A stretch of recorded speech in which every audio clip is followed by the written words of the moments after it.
ললিতার তালু তলা গিলা যেন জুই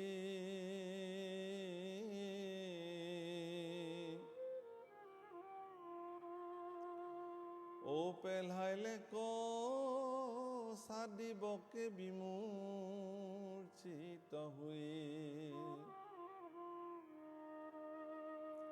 আর কংস শাবক রূপী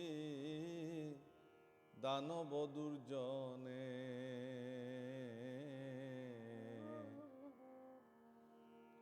দুনাই থুনতে ধাইল কূপে প্রহার করিবে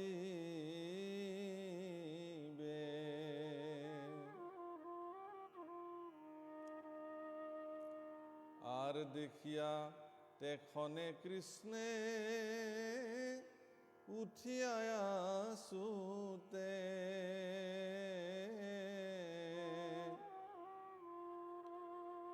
সাম্পদিয়া ধরি দুই হাতে দুই থুনথে রাম গোপ শিশু গণে রঙ্গে চাই আছই তাক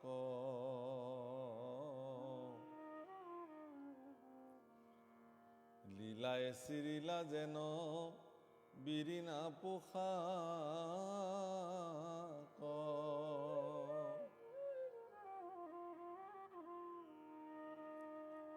আর দেখি দেবতার বর আনন্দ মিলিল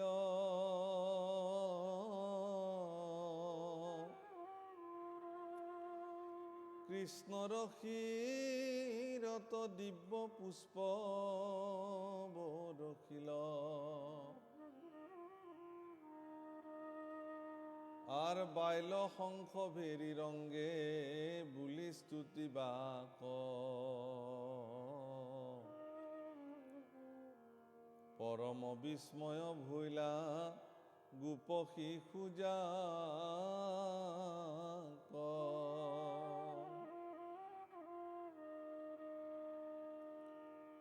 হে মোৰ শ্ৰদ্ধেয় বাপসকল আইসকল, ইতিমধ্যে আমি আমাৰ এই ধাৰাবাহিক অনুষ্ঠানৰ জৰিয়তে ভগৱান কৃষ্ণৰ যি বাল্য লীলা দশম স্কন্ধৰ সেই অনুপম পদসমূহৰ জৰিয়তে সেই কথা আমি পৰ্যালোচনা কৰি আহিছোঁ। ইতিমধ্যে আমি পাইছিলোঁ যে ভগৱান কৃষ্ণ অৰ্থাৎ শিশুৰূপী কৃষ্ণ, তেওঁৰ পিতৃ নন্দ, যশোদা প্ৰমুখ্যে সমস্ত গোকুলবাসীয়ে বিভিন্ন দৈত্য দানৱৰ উপদ্ৰৱৰ পৰা ৰক্ষা পাবৰ কাৰণে তেওঁলোকে গোকুল চাৰি বৃন্দাবনলৈকে তেওঁলোকে আহিলে। আৰু সেই বৃন্দাবনতো দেখিলে যে তাতো বক নামৰ এটি প্ৰকাণ্ড অসুৰে কৃষ্ণক শিশু অৱস্থাতেই ঠোঁটেৰে গিলি পেলালে। সমস্ত গোপসকল শিশু প্ৰমুখ্যে সকলোৱে চাই থাকিলে, কি আশ্চৰ্য ঘটনা। কিন্তু হ'লে হ'ব কি, যেই গিলি পেলালে বকৰ ঠোঁটত যেন জুই লাগি গ'ল তালুত, বেছি সময় ৰাখিব নোৱাৰি পুনৰ উলিয়াই দিলে। এইবাৰ দ্বিতীয়বাৰৰ কাৰণে সেই বক অসুৰে কৃষ্ণক গিলিবলৈ গ'ল যদিও এইবাৰ কৃষ্ণ পুৰুষে উঠি এটা ঠোঁট তলৰ ঠোঁট পাৰি ভৰিৰে গচকি, ওপৰৰ ঠোঁট পাৰি হাতেৰে ধৰি বিৰিণাৰ পোখা চিৰি পেলোৱাৰ নিচিনাকৈ চিৰি পেলালে। বক অসুৰৰ মৃত্যু হ'ল। কংসৰ পৰম বান্ধৱ বক অসুৰে কৃষ্ণক নিধন কৰিবলৈ আহি নিজেই চিৰদিনৰ কাৰণে গুচি যাবলগীয়া হ'ল পৃথিৱী এৰি। এই দৃশ্য দেখি দেৱতাসকল বৰ আনন্দ হ'ল আৰু কৃষ্ণৰ শিৰত পুষ্প পাৰিজাত বৰ্ষণ কৰিবলৈ আৰম্ভ কৰিলে। আৰু শিশুসকলেও এই দৃশ্য দেখি বৰ আনন্দিত হ'ল।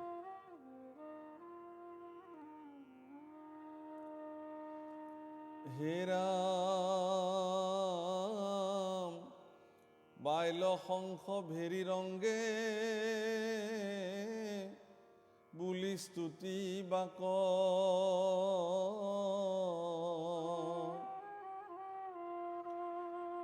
পৰম বিস্ময় ভৈলা গোপ শিশু যাক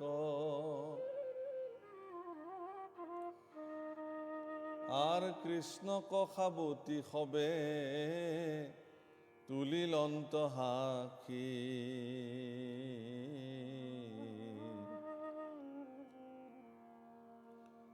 প্ৰাণ পাইলে হৈ যেন তনুৰ উল্লাস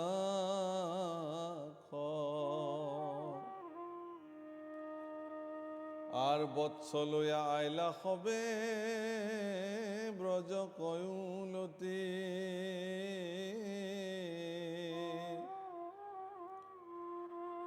ও বকৰ বধক কৈলা ব্ৰজ প্ৰকতি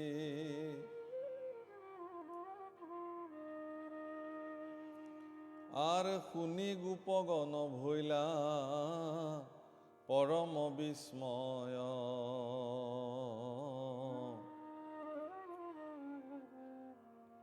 মরি উপজিলা আজি নন্দরতন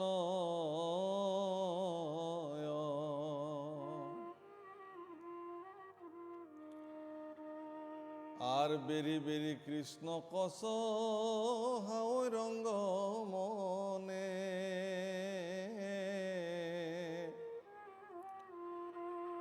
পরময় অমৃত যেন পিয়ন্ত নয়নে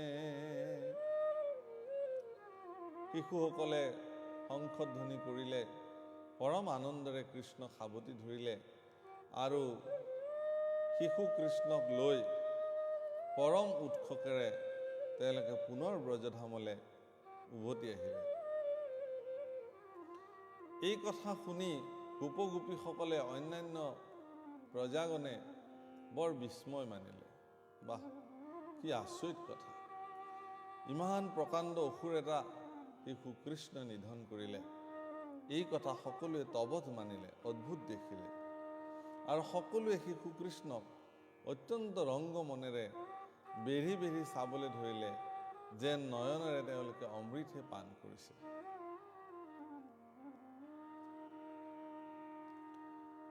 আৰ অন্য অন্য বুলয়োৱা দেখিও অদ্ভুত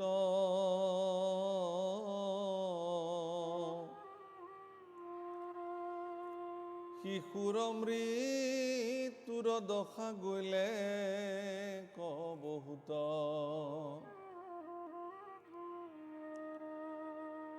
আৰ আঙ্ক হিংসি বাক আসে যত দৈত্য সংগ আপুনি খেমৰ যেন অগ্নিত পতংগ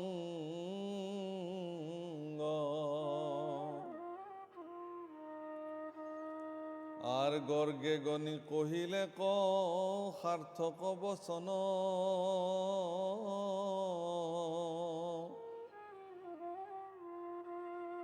ও ইটো শিশু দুয়ো গুণে যেন নাৰায়ণ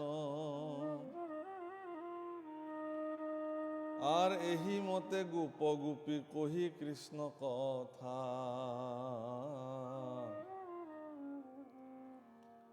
ও নজানিলা সংসাৰৰ বেদনা কত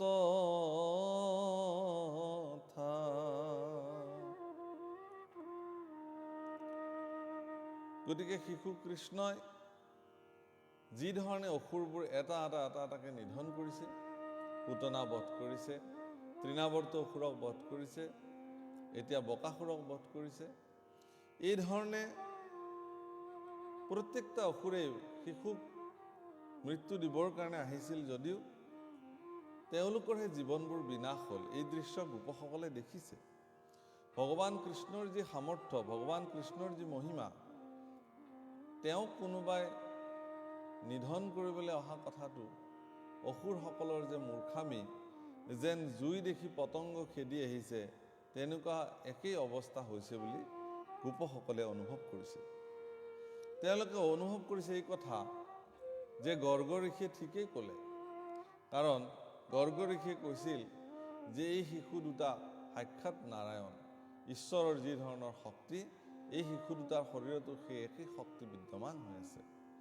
আজি তেওঁলোকে উপলব্ধি কৰিছে যে ঋষি গৰ্গই এই কথা ঠিকেই কৈছিলে। কিন্তু কৃষ্ণ পুৰুষক সকলোৱে তেওঁৰ মহিমা দেখিলে। শিশু অৱস্থাত কৃষ্ণই কৰা যিসমূহ লীলা, সেই লীলাসমূহ ব্ৰজবাসীয়ে পান কৰিলে, কিন্তু সেই লীলাসমূহৰ জৰিয়তে তেওঁলোকে ভগৱান কৃষ্ণক কিন্তু পূৰ্ণ অৱতাৰে চিনি পাবলৈ তেওঁলোক কিন্তু এতিয়াও সক্ষম হোৱা নাই।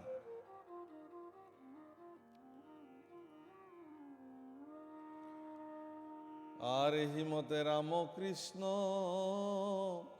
কিৰন্তে অশেষ,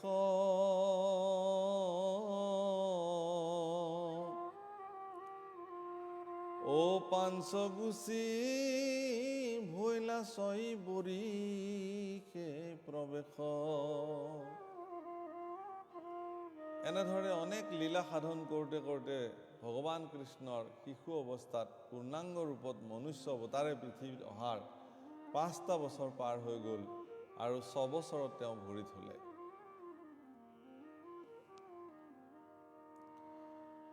হে ৰাম শুকমুনি বদতি সু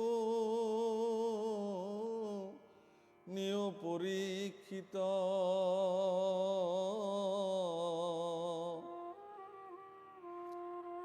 ও শুনা সুখে কেহু আৰু কৃষ্ণৰ চৰিত্ৰ।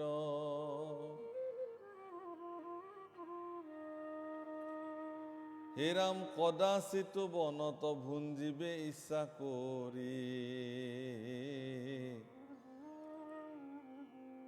প্ৰভাতে উঠিয়া শিঙা ডাক দিলা হৰি।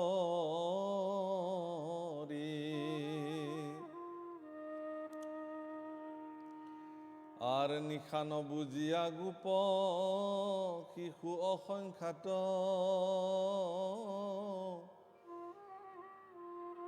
ও লৈলা শিকিয়াত বান্ধি কান্ধে দধি ভাত।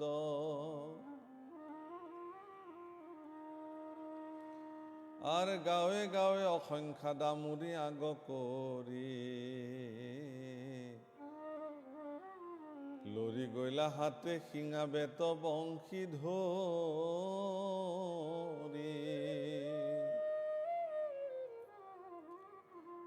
সুখদেৱে মহাৰাজ পৰীক্ষিতৰ আগত এই কথা বৰ্ণন কৰিছে যে আপোনাক সকলোৱে সুখে কৃষ্ণ কথা শুনক। ভগৱান কৃষ্ণই ব্ৰজত অনেক লীলা সাধন কৰি থাকোঁতে 6 বছৰ বয়স তেওঁ ভৰি দিলে, আৰু এনেতে এদিন তেওঁৰ বনত গৈ পেলাই সমস্ত শিশুসকলৰ লগত বনভোজন কৰিবৰ কাৰণে তেওঁৰ ইচ্ছা গ'ল, আৰু সেইকাৰণে খুব সোনকালে উঠি বংশীৰ ধ্বনিৰে বংশীৰ নিচানেৰে সমস্ত ব্ৰজৰ শিশুসকলক তেওঁ সেই আহ্বান কৰিলে।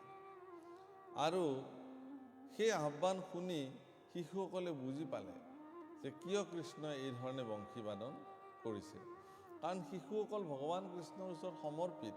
তেওঁলোকে বুজি পায় ভগৱান কৃষ্ণই বংশীৰ ধ্বনিৰে আচলতে কি বিচাৰিছে। গতিকে তেওঁলোকে ভগৱান কৃষ্ণৰ সেই বংশীৰ ধ্বনিত তেওঁ কি কাৰ্য সাধিবৰ কাৰণে প্ৰস্তুত হৈছে বা কি কৰিব খুজিছে, এই কথা বুজি তেওঁলোকে শিকিয়াত দধি, দুগ্ধ, অন্ন, পৰমান্ন আদি সকলো বান্ধি বান্ধি লৈ ভগৱান কৃষ্ণৰ ওচৰলৈকে আহিলে। আৰু অসংখ্য দামুৰি পোৱালিবোৰ লৈ, গৰুৰ পোৱালিবোৰ আগ কৰি লৈ তেওঁলোকে আহিলে। আৰ লৰি গৈলা হাতে শিঙা বেত বংশী ধৰি,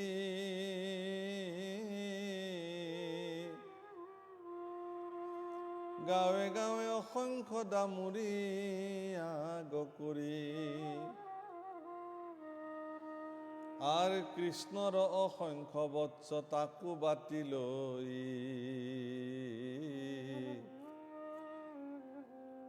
চৰাৱে বনত ৰংগে আপোন কি ক্ৰীড়।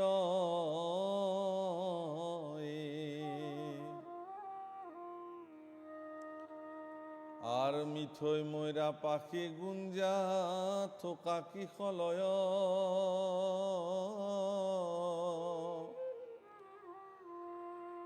কৃষ্ণ কাউৰি বৃন্দাবনে উমলয় হে ৰাম কেহু কাৰ শিকিয়া কচুৰি কৰি আনি জানৈ যেবে দূৰ কপেলাও মেলি হানি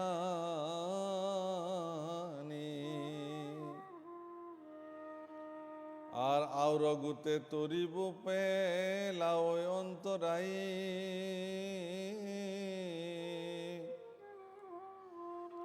ও হাসি হাসি পাছে দেই আনি আদুনাই গতিকে ব্ৰজ শিশুসকলৰ অনেক দামুৰী কৃষ্ণৰো অনেক দামুৰী সকলোবিলাক আগ কৰি লৈ বৃন্দাবনত ভগৱান কৃষ্ণ অত্যন্ত আনন্দ মনেৰে সেই গৌবৎসসমূহ চৰাবলৈ আৰম্ভ কৰিলে। ইতিমধ্যে তেওঁলোকে ময়ৰাৰ পাখি পিন্ধি ফুলৰ থোপা পিন্ধি ফুলৰ মালা পিন্ধি তেওঁলোকে বৃন্দাবনত উমলিবলৈ আৰম্ভ কৰিলে। কাৰণ তেওঁলোক আটাইবিলাকে শিশু ৫-৬ বছৰীয়া শিশু প্ৰত্যেকে উমলিবলৈ আৰম্ভ কৰিলে। আৰু এনেকুৱা এটা অৱস্থাতে কিছুমানৰ দধিৰ শিকিয়া সহিতে দধি লুকুৱাই ৰাখিছে, বেছিকৈ বিচাৰাৰ কাৰণে আকৌ আনি দিছে। এনেকুৱা ধৰণৰ কিছুমান লীলা যিবোৰ সৰু ল'ৰা ছোৱালীবিলাকে কৰে, ঠিক তেনেকুৱা লীলাৰে তেওঁলোকে বৃন্দাবনত অত্যন্ত আনন্দ চিত্তে উমলিবলৈ আৰম্ভ কৰিলে।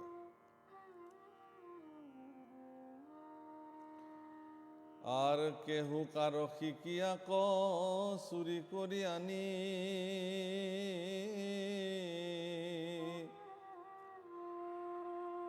ও জানো যেবে দূৰ কপেলাৱে মেলি হানি হে ৰাম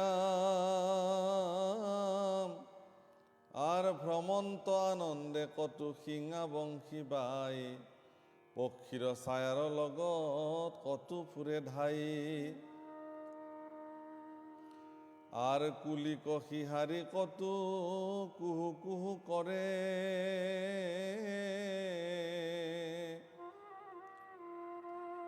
ভ্ৰমৰৰ লগে কতো কৌতুকে গুঞ্জৰে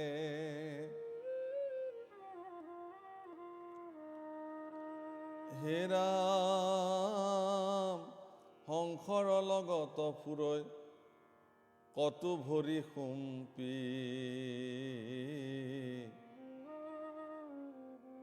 বকৰ লগত কতো বসি থাকৈ চুম্পি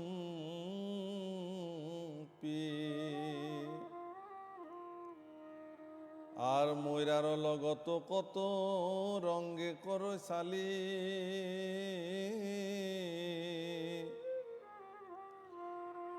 চাম্পদিয়া ধৰে বান্দৰৰ লাঞ্জ পালি।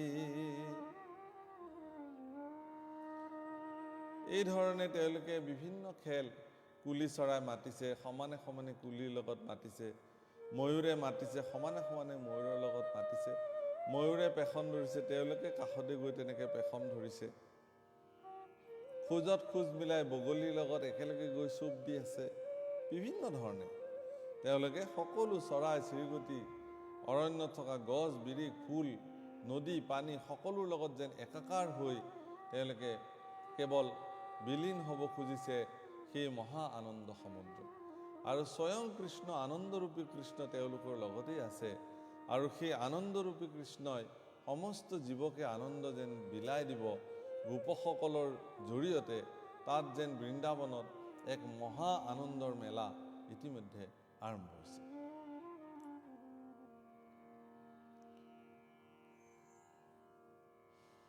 হে ৰাম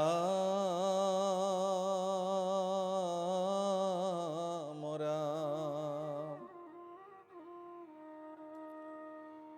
আৰ বেংগৰ লগতো কতে ফুৰে দেও পাৰি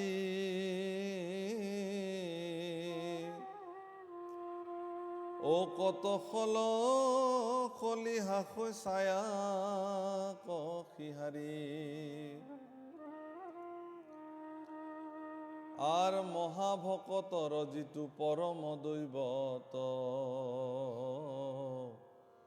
মহাযোগী গণে যাক নেদেখৈ ধ্যান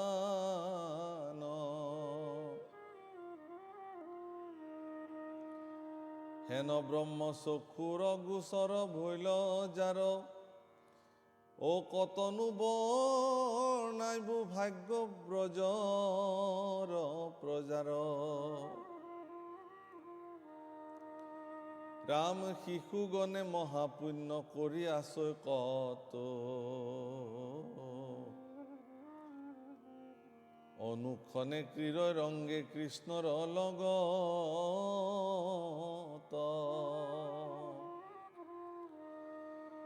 মহা আনন্দ তেওঁলোকৰ যেন পৰম আনন্দ মিলিছে যোগীসকলে যুগ যুগ বছৰ তপস্যা কৰি ভগৱান কৃষ্ণৰ চৰণৰ ৰেণু নাপায় আৰু সেই পৰম ব্ৰহ্মক চকুৰ আগতে গোচৰ হ'ল বুলি কৈছে চকুৰ আগত তেওঁলোকে দেখিছে কৃষ্ণৰ লগত তেওঁলোকে খেলিছে কৃষ্ণৰ লগত তেওঁলোকে খাইছে কৃষ্ণৰ লগত শুইছে কৃষ্ণৰ লগত গৰু চৰাইছে কৃষ্ণৰ লগত একেটা স্থানতে তেওঁলোকে আছে গতিকে এই গোপ শিশুসকলৰ বা এই ব্ৰজৰ গোপসকলৰ এনে কি সৌভাগ্য মিলিলে যে তেওঁলোকে স্বয়ং সমস্ত ত্ৰিজগতৰ মানে মালিক প্ৰভু ভগৱন্তক সাক্ষাতে তেওঁলোকে পাইছে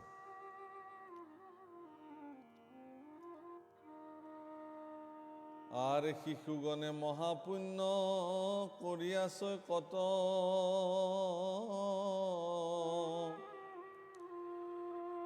ঐ অনুক্ষণে ক্ৰীড় ৰংগে কৃষ্ণৰ লগত আৰ আতয় অনন্তৰে কথা শুনিও কপাছে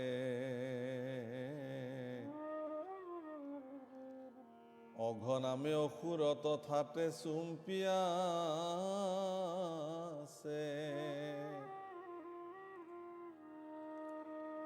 আৰ বক পুতুনাৰ সিটো সুদৰ কনিষ্ঠ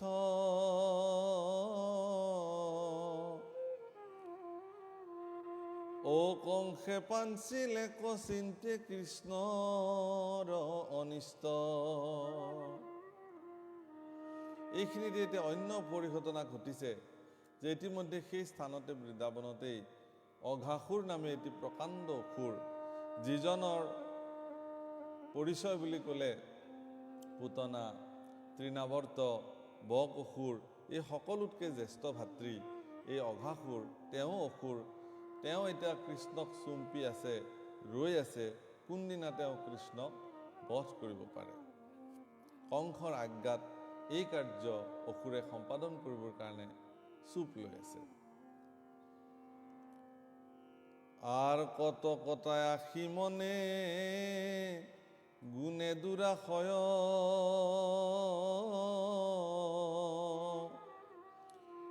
কৃষ্ণ সমে ক্ৰীড় দেখি গোপ শিশুচয় হে ৰাম এহি কৃষ্ণে বধি আছে ভাতৃ ভগিনীক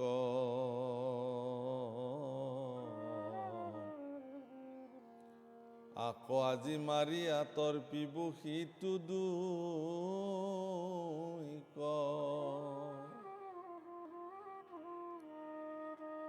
বক অসুৰে দেখিছে যে গোপ শিশুসকলৰ লগত কৃষ্ণ উমলি আছে কোনদিনাখন তেওঁৰ ওচৰলৈ আহিব কোনদিনা তেওঁ কৃষ্ণক গিলি চিৰদিনৰ কাৰণে নিধন কৰিব পাৰিব এই চিন্তাত বক অসুৰ থাকিলে বক অসুৰে কৈছে আজি আৰু তোমাৰ ৰক্ষা নাই কাৰণ ইতিমধ্যে মোৰ ভগ্নী পুতনা মোৰ ভাতৃ এই অসুৰসকলক তুমি নিধন কৰিছা গতিকে তোমাক নিধন কৰি সেইসকলৰ আত্মাৰ প্ৰতি মই জলাঞ্জলি দিম এই বুলি তেওঁ সিদ্ধান্ত ল'লে কোনে অঘাসুৰে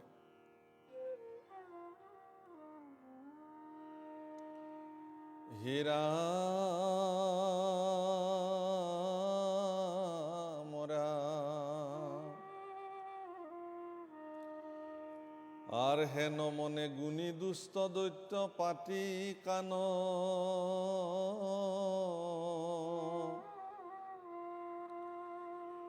ও আগভেন্তি ভৈলা ঘূৰ জগদ সাপ আৰ দীৰ্ঘে কযোজন জুৰিল কলে বৰ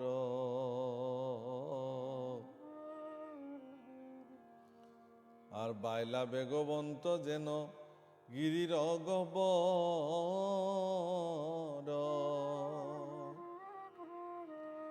এক যোজন দীঘল সেই বকাসুৰে ইতিমধ্যে সমস্ত পৰ্বত পাহাৰ ঢাকি থৈ দিছে নিজৰ কলেবৰেৰে। গতিকে কৃষ্ণ আহি যোৱাই খেলি থকা বাটতে তেওঁ মুখ মেলি ভেটা দি থাকিলে অঘাসুৰে। হেৰা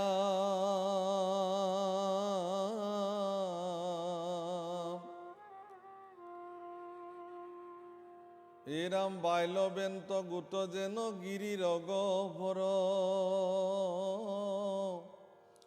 দীৰ্ঘ এক যোজন জুৰিল কলেবৰ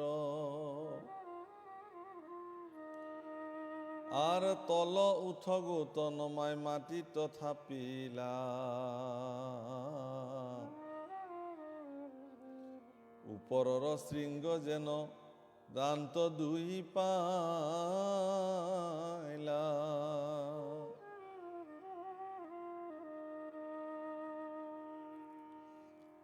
হেৰা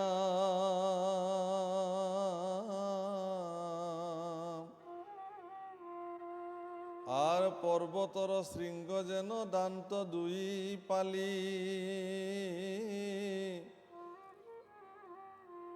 মেলিলে ক জিভা খান যেন রাজোয়ালি প্রকাণ্ড মুখখন মেলি দিলে তলৰ ঠোঁটটো মাটিত লগাই থলে আৰু ওপৰৰ ঠোঁটটো যেন আকাশলৈ দাঙি থৈ দিলে পৰ্বতৰ শৃংগৰ নিচিনাকে আৰু জিভাখন দূৰলৈ মেলি দিলে যেন এটি সুন্দৰ সেন্দুৰীয়া ৰাজআলি তেনেকুৱা দেখা গ'ল।